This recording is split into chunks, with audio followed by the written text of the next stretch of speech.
Good afternoon. We are the Hot Springs High School Rio Research Team from Truth or Consequences, New Mexico. My name is Nathan, and I will be presenting. Throughout all of history, the Rio Grande's water supply has been a coveted resource. To balance the demand and supply of this water, it was decided that the best course of action would be to create reservoirs that store water during flood events during drought conditions, with the first large-scale project being Elephant Butte Reservoir.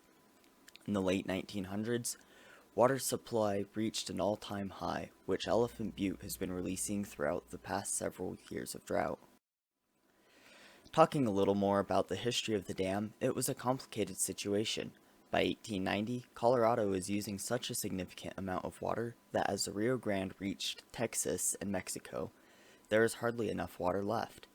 It wasn't long before individuals recognized the importance of a reservoir to ensure water security in dry years, and in 1895 the Rio Grande Dam and Irrigation Company had plans on building a reservoir that would be capable of holding 230,000 acre-feet of water.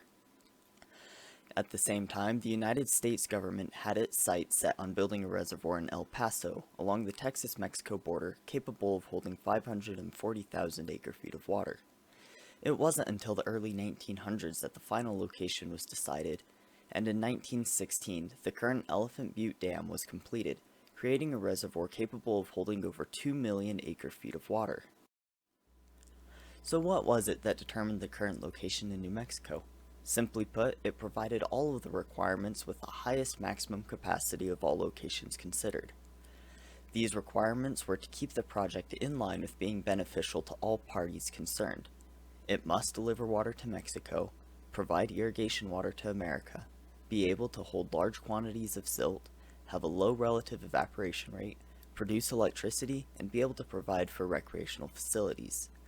It wasn't until after the dam was completed that the hydroelectric plant was built and recreational facilities established. Again, going back to the water being international waters, the use of the Rio Grande largely relies on the 1944 binational Mexican-American Water Treaty, which grants Mexico 2/3 of the water that enters the Rio Grande from Mexican tributaries, while the United States has access to use all the water that enters the Rio Grande from American tributaries, in addition to 1/3 of the flow from Mexican tributaries. Coming back to the present day, Sierra County relies on the Rio Grande primarily for recreation and agriculture. Annually, Sierra County uses an average of 33,100 acre-feet of water, with agriculture using 30,000 acre-feet and households consuming 3,000 acre-feet. In addition to the $67 million economic impact that agriculture has, tourism and recreation brings Sierra County an additional $50 million annually with negligible water use. Taking just a brief look at what the Rio Grande provides for the rest of the ecosystem, all along the Rio Grande corridor there are a multitude of plants and animals, and what's listed is by no means a comprehensive list, but rather some of the more common species found. In Sierra County, there are a couple small streams that feed into the Rio Grande, namely Cachio Negro Creek, Palomas Creek, Seco Creek, and Kelly Canyon. In our community, there are two main pressing issues: low water supply and silt pollution. The lack of water is a primary concern as the drought continues, especially as we are quickly depleting the water storage reserves in Elephant Butte Lake. Silt pollution is another concern to us as it negatively impacts the quality of water.